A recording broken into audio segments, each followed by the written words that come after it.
Hello po, good morning. Good morning sa inyong lahat. Ngayon po ay gagawa tayo ng maki.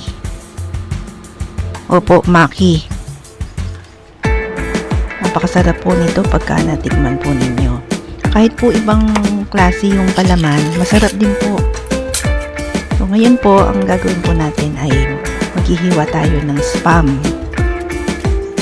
Hihiwain lang po natin ng pahaba-haba.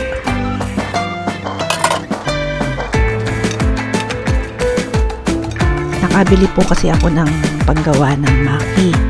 So, first time ko pong gagawa. Hindi pa po ako marunong masyado.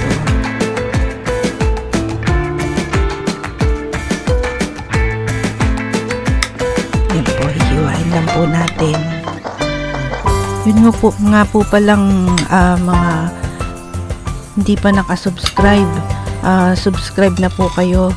Tsaka po, paki-hit nyo na rin po yung notification bell para nakaka-receive po kayo ng mga bagong upload. Salamat po. So, ito naman po sa mga nakasubscribe na, maraming salamat po at na-appreciate nyo po yung ating mga ina-upload, mga simpleng kakanin, pagkain, ulam. Yan lang po yung mga nakayanan po magluto. So, yan po yung spam. Piprituhin lang po natin ng bahagya. Saka po natin hiwa-hiwain ng pahaba-haba. Samantalang piniprito po natin yung spam, bubuksan na po natin yung tuna. Yun pong premium ang binili po kasi po pagka yung regular na in oil, yung vegetable oil, puro sabaw po siya. Eh pagka po premium, yan po, nakita nyo, kaunti lang po yung sabaw niya. Actually, dapat po i-drain po yung sabaw niyan. Kaya lang po dyan po sa video, nakalimutan ko pong i-drain. Kaya, anyway, kaunti lang naman po yung oil niya. So, pwede na rin po. Pero pagka yung pong isang klaseng regular na tuna, medyo madami po ang sabaw ng kailangan talagang i-drain. So, lalagyan lang po natin ng mayonnaise, asin, paminta, tsaka po betchin.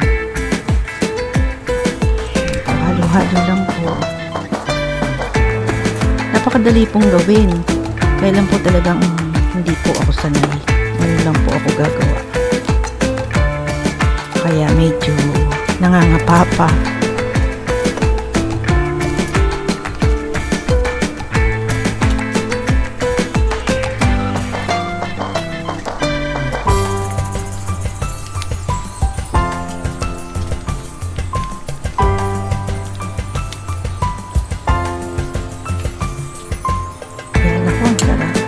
Pwede rin pong ilagay dyan na tuna na may mayo or spam na may yung po palang itlog. Nag-scramble lang po ako ng itlog kasama ng spam.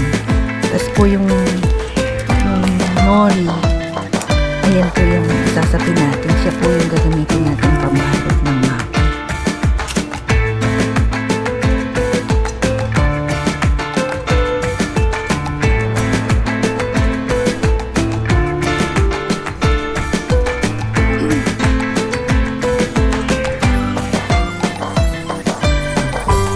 Po yung nabili kong panggawa niya Hindi pa po ako hindi ko pa po gamay, kaya medyo nangangapa pa ako ng step by step kung paano gawain.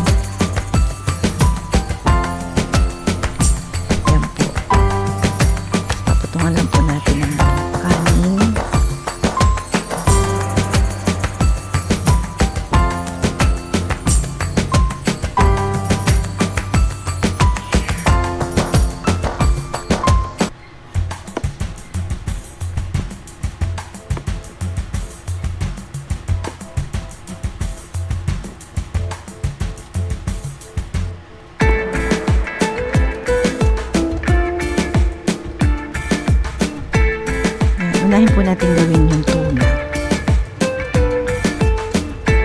po yung ginawa natin kaninang mixture ng tuna.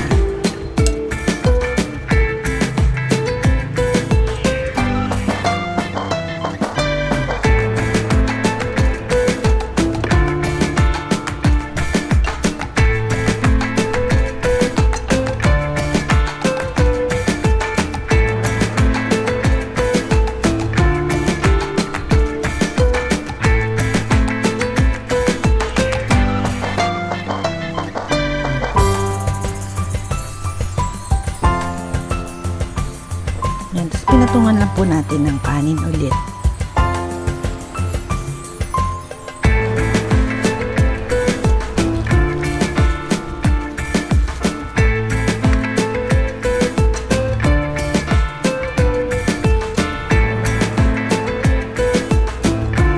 Sa tansya ko po kaya medyo nahirapan ako kasi hindi siya masyadong siksik.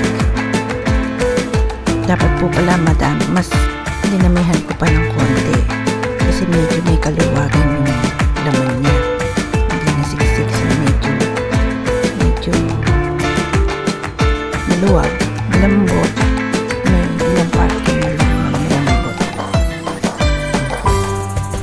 So kung gagawa po kayo, siksikin niyo po yung laman para madali pong hiwain. Yan. So, dyan din po ako nahirapan sa paghihiwa. Unang-una, yung kutsilyo ko medyo hindi na po yata matalim. Kaya, yun, nahirapan po ako. Tapos pangalawa, hindi nga po siya siksik. So, paggawa ko po ulit, sisiksikin ko na, tsaka bibili na po ako ng bagong kutsilyo. Kasi parang feeling ko hindi na siya matalim. Sumasama sa hinihiwa ko po.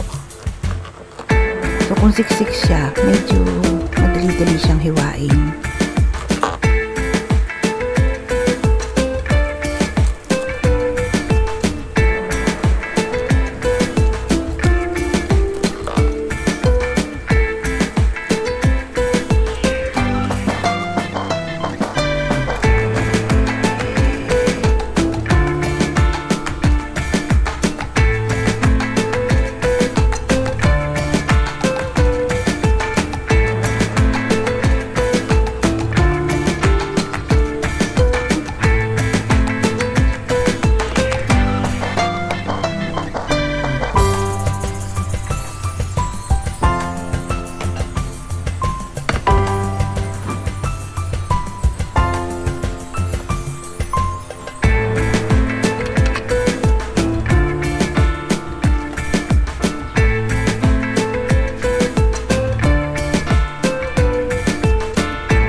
Paulit-ulit lang po yung gagawin nyo hanggang sa maubos na yung mga ingredient, matapos yung inyong pagpipilot.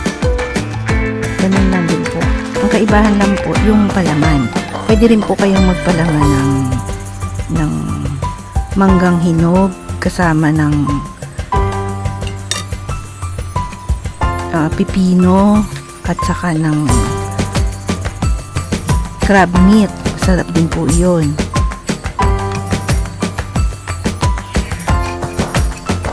Marami pa pong ibang actually kahit po mag-invento kayo ng kung ano yung gusto ninyo, pwede po yan.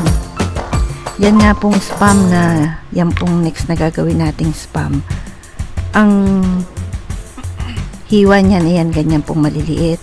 Pero yung original po niyan, hindi po yung ganyan ang nakita ko dati. So, iba po yung nagawa ko dati.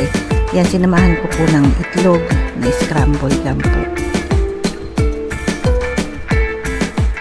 Yan pong nakikita nyo sa gilid, sa sulok na picture. Yan po yung nakita kong ibang style ng maki. Pero ang tawag po dyan, musubi.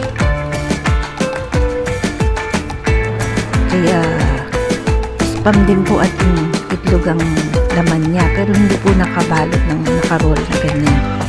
Ano lang po, kapraso lang po ng nori ang inilagay. So, nasa inyo na po kung anong style ang gagawin ninyo. Yan pong musubi, tinry ko po ng ganyan ang itsura. O pwede naman po pala.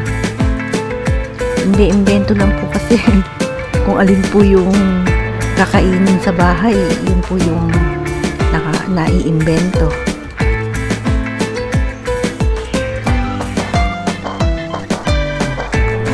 Yan. Madali lang po. Basta nasanay na po kayo.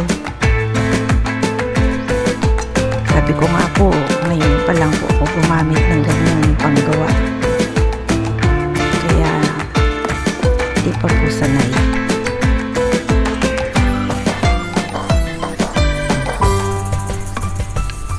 Yan, tuloy lang po yung gawa ng pagganyan hanggang sa matapos.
So, ngayon po nakita nyo na po yung proseso kung paano madali naggawin ang maki. So, nakita po natin kung wala po yung yan o, ang ganda po. Ang ganda daw.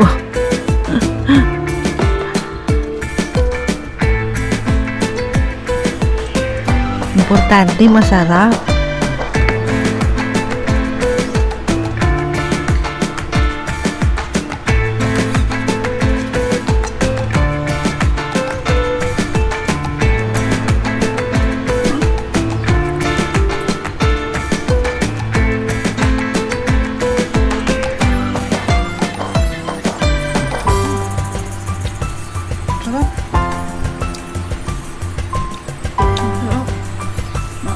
Salamat po sa panonood. Kainan na.